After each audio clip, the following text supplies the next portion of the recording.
नमस्कार। ये रामायण कथा पूरी तरह से श्रीमद् वाल्मीकि रामायण के ऊपर आधारित है। यदि आप इसका निरंतर श्रवण करते रहना चाहते हैं तो इस चैनल को सब्सक्राइब ज़रूर कर लें और आगे आने वाली सभी पॉडकास्ट के नोटिफिकेशन के लिए बेल आइकन को भी ज़रूर से प्रेस कर दें।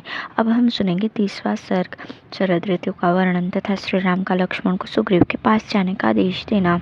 पूर्वोक्त आदेश देकर सुग्रीव तो अपने महल में चले गए और उधर श्री रामचंद्र जी जो वर्षा की रातों में प्रस्त्रवण गिरी पर निवास करते थे, आकाश के मेघों से मुक्त एवं निर्मल हो जाने पर सीता से मिलने की उत्कंठा लिए उनके विरहजन्य शोक से अत्यंत पीड़ा का अनुभव करने लगे। उन्होंने देखा आकाश श्वेत वर्ण का हो रहा है, चंद्रमंडल स्वच्छ दिखाई देता है और शरद ऋतु की रजनी के अंगों पर चांदनी का अंगराग लगा हुआ है। यह सब देखकर वे सीता से मिलने के लिए व्याकुल हो उठे। उन्होंने सोचा सुग्रीव काम में आसक्त हो रहा है, जनक कुमारी सीता का अब तक कुछ पता नहीं लगा है और रावण पर चढ़ाई करने का समय भी बीता जा रहा है।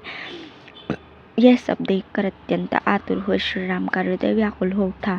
2 घड़ी के पश्चात जब उनका मन कुछ स्वस्थ हुआ तब वे बुद्धिमान नरेश श्री रघुनाथ जी अपने मन में बसी हुई विदेह नंदिनी सीता का चिंतन करने लगे। उन्होंने देखा आकाश निर्मल है, न कहीं बिजली की गड़गड़ाहट है, न मेघों की घटा। वहाँ सब और सारसों का बोल सुनाई देता है। यह सब देखकर वे आर्तवाणी में विलाप करने लगे।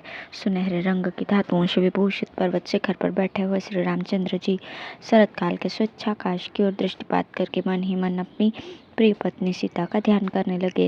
वे बोले, जिसकी बोली सारसों की आवाज़ के समान मीठी थी तथा जो मेरे आश्रम पर सारसों द्वारा परस्पर एक दूसरे को बुलाने के लिए किए गए मधुर शब्द से मन बहलाती थी, वो मेरी भोली भाली स्त्री सीता आज किस प्रकार मनोरंजन करती होगी। सुवर्णमय वृक्षों के समान निर्मल और खिले हुए असन नामक वृक्षों को देखकर बारंबार उन्हें निहारती हुई भोली भाली सीता जब मुझे अपने पास नहीं देखती होगी तब कैसे उसका मन लगता होगा।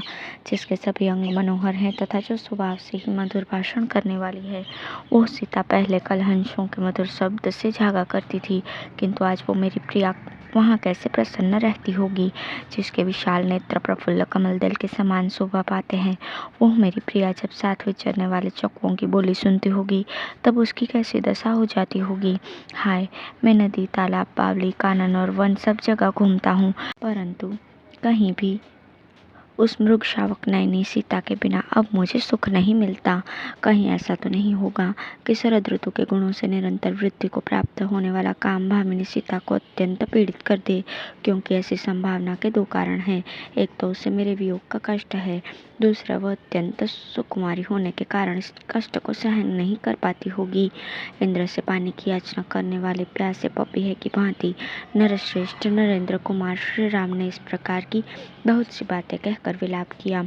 उस समय शोभाशाली लक्ष्मण फल लेने के लिए गए थे।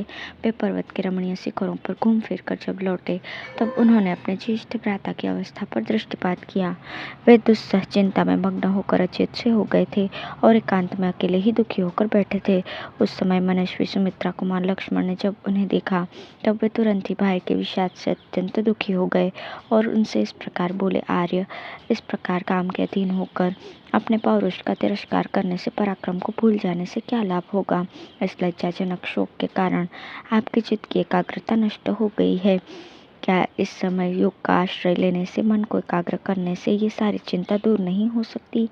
आप आवश्यक कर्मों के अनुष्ठान में परिपूर्ण रूप से लग जाइए, मन को प्रसन्न कीजिए और हर समय चित्त की एकाग्रता बनाए रखिए। साथ ही अंतःकरण में दीनता को स्थान न देते हुए अपने पराक्रम की वृद्धि के लिए, सहायता के और शक्ति को बढ़ाने के प्रयत्न कीजिए।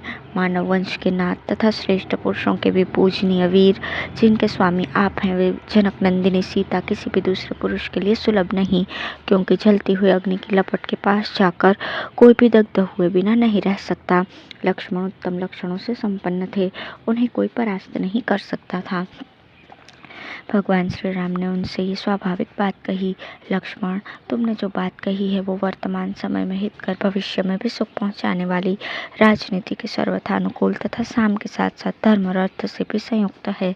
निश्चय ही सीता के अनुसंधान कार्य पर ध्यान देना चाहिए तथा उसके लिए विशेष कार्य या उपाय का भी अनुसरण करना चाहिए।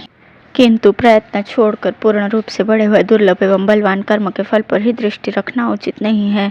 तदंतर प्रफुल्ल कमल दल के समान नेत्र वाली मिथिलेश कुमारी सीता का बार बार चिंतन करते हुए श्री रामचंद्र जी लक्ष्मण को संबोधित करके सूखे हुए मुख से बोले, लक्ष्मण, शास्त्र नेत्रधारी इंद्र इस पृथ्वी को जल से तृप्त करके यहाँ से अनाजों को पकाकर अब कृतकृत्य हो गए हैं।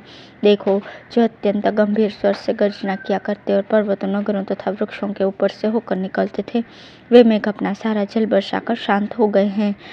जिनके भीतर जल विद्यमान था तथा जिनमें कुटज और अर्जुन के फूलों की सुगंध भरी हुई थी, वे अत्यंत वेगशाली झंझावात उमड़ घुमड़ कर संपूर्ण दिशाओं में विचरण करके अब शांत हो गए हैं। बादलों, हाथियों, मोरों और झरनों के शब्द इस समय सहसा शांत हो गए हैं। आज शरद ऋतु सप्तज छंद की डालियों में सूर्य, चंद्रमा और तारों की प्रभा में तथा श्रेष्ठ गजराजों की लीलाओं में अपनी शोभा बांट कर आई है। इस समय शरद काल के गुणों से संपन्न हुई लक्ष्मी यद्यपि अनेक आश्रमों में विभक्त होकर विचित्र शोभा धारण करती है, तथापि सूर्य की प्रथम किरणों से विकसित हुए कमल वनों में वे सबसे अधिक सुशोभित होती है। चितवन के सभी फूलों की सुगंध धारण करने वाला शरद काल स्वभावतः वायु का अनुसरण कर रहा है।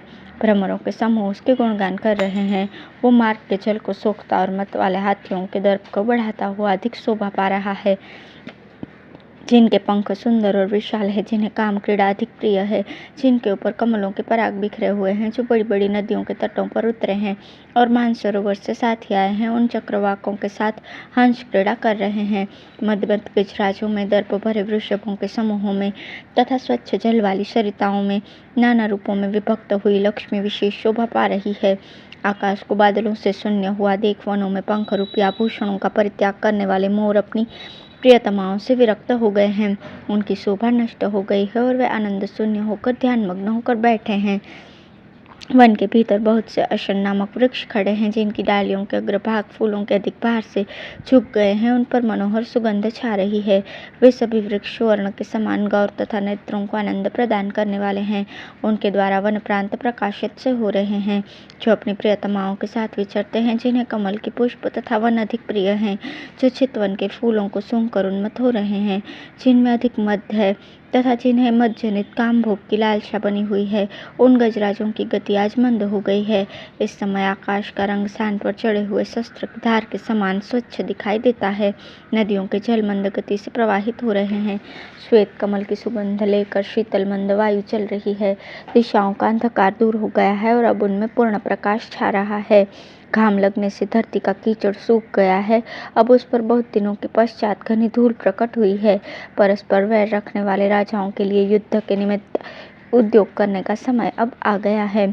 शरद ऋतु के गुणों ने जिनके रूप और शोभा को बढ़ा दिया है, जिनके सारे अंगों पर धूल छा रही है, जिनके मद की अधिक वृद्धि हुई है तथा जो युद्ध के लिए लुभाए हुए हैं, वे सांड इस समय गौओं के बीच में खड़े होकर अत्यंत हर्षपूर्वक हंकर रहे हैं। जिनमें काम भाव का उदय हुआ है, इसलिए जो अत्यंत तीव्र अनुराग से युक्त है और अच्छे कुल में उत्पन्न हुई है, वो मंद गति से चलने वाली हथिनी वनों में जाते हुए अपने मदमत्त स्वामी को घेर कर उसका अनुगमन करती है। नूतन मेघों के उदित होने पर जो चिरकाल से बिलों में छिपे बैठे थे, जिनकी शरीर यात्रा नष्ट प्राय हो गई थी और इस प्रकार जो मृतवत हो रहे थे, वे भयंकर विष वाले बहुरंगे सर्प भूख से पीड़ित होकर अब बिलों से बाहर निकल रहे हैं। पके हुए धान की बालों को खाकर हर्ष से भरी हुई और तीव्र वेग से चलने वाली सारसों की वो सुंदर पंक्ति वायु कंपित गुंथी हुई पुष्पमाला की भांति आकाश में उड़ रही है। नदियों के तट मंद मंद वायु से कंपित पुष्प रूपी हास्य से सुशोभित और धुले हुए निर्मल रेशमी वस्त्रों के समान प्रकाशित होने वाले नूतन कासों से बड़ी शोभा पा रहे हैं। जल स्वच्छ हो गया है, धान की खेती पक गई है, वायु मंद गति से चलने लगी है और चंद्रमा अत्यंत निर्मल दिखाई देता है। ये सब लक्षण उस शरद काल के आगमन की सूचना देते हैं, जिसमें वर्षा की समाप्ति हो जाती है।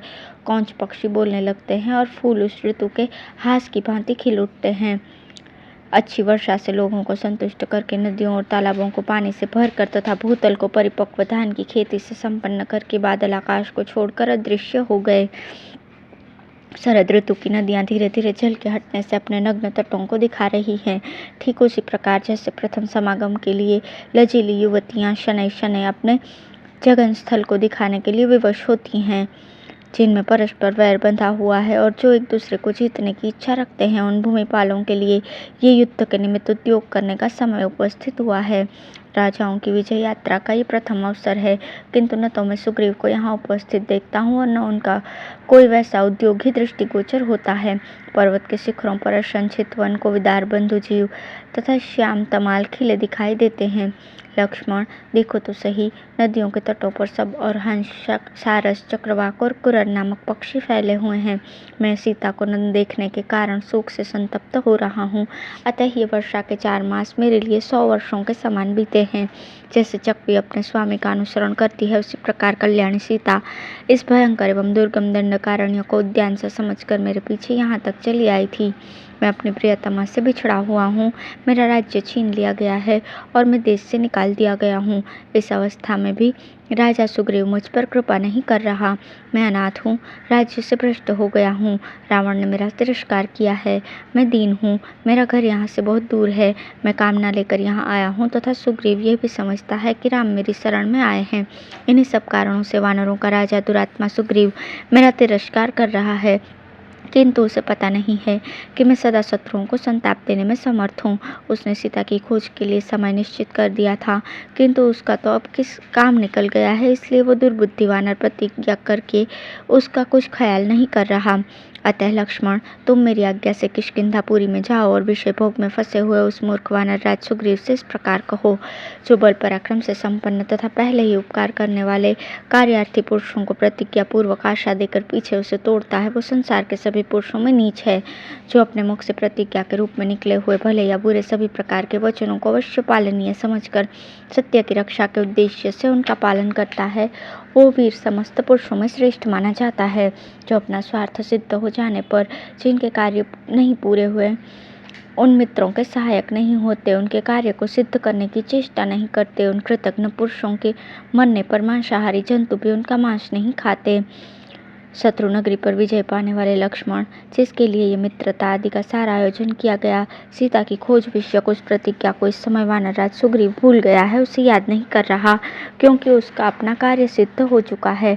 सुग्रीव ने ये प्रतिज्ञा की थी कि वर्षाकांत होते ही सीता की खोज आरंभ कर दी जाएगी, किंतु वो क्रीड़ा विहार में इतना तन्मय हो गया है कि बीते हुए 4 मास का उसे कुछ पता ही नहीं। सुग्रीव मंत्रियों तथा परिजनों सहित क्रीड़ा जनित आमोद प्रमोद में फंसकर विविध पेय पदार्थों का ही सेवन कर रहा है। हम लोग शोक से व्याकुल हो रहे हैं, तो भी वो हम पर दया नहीं करता। तुम जाओ, सुग्रीव से बात करो, मेरे रोष का जो स्वरूप है वो उसे बताओ और मेरा ये संदेश भी उसे कह सुनाओ।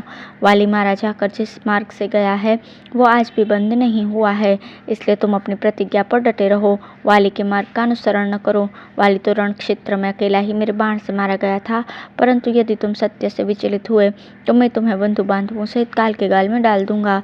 जब इस प्रकार कार्य बिगड़ने लगे, ऐसे अवसर पर और भी जो बातें कहनी उचित हो, जिनके कहने से अपना हित होता हो, वे सब बातें कहना। जल्दी करो, क्योंकि कार्य आरंभ करने का समय बीता जा रहा है। सुग्रीव से कहो, वानरराज, तुम सनातन धर्म पर दृष्टि रखकर अपनी की हुई प्रतिज्ञा को सत्य कर दिखाओ, अन्यथा ऐसा न हो कि तुम्हें आज ही मेरे बाणों से प्रेरित होकर प्रेत भाव को प्राप्त होकर यमलोक में वाली का दर्शन करना पड़े। मानव वंश की वृद्धि करने वाले उग्र तेजस्वी लक्ष्मण ने जब अपने ज्येष्ठ भ्राता को दुखी, बड़े हुए, तीव्र रोष से युक्त तथा अधिक बोलते देखा, तब वानरराज सुग्रीव के प्रति कठोर भाव धारण कर लिया। इस प्रकार श्री वाल्मीकि निर्मित रामायण आदि काव्य के किष्किंधा कांड में 30वां सर्ग पूर्ण हुआ। धन्यवाद।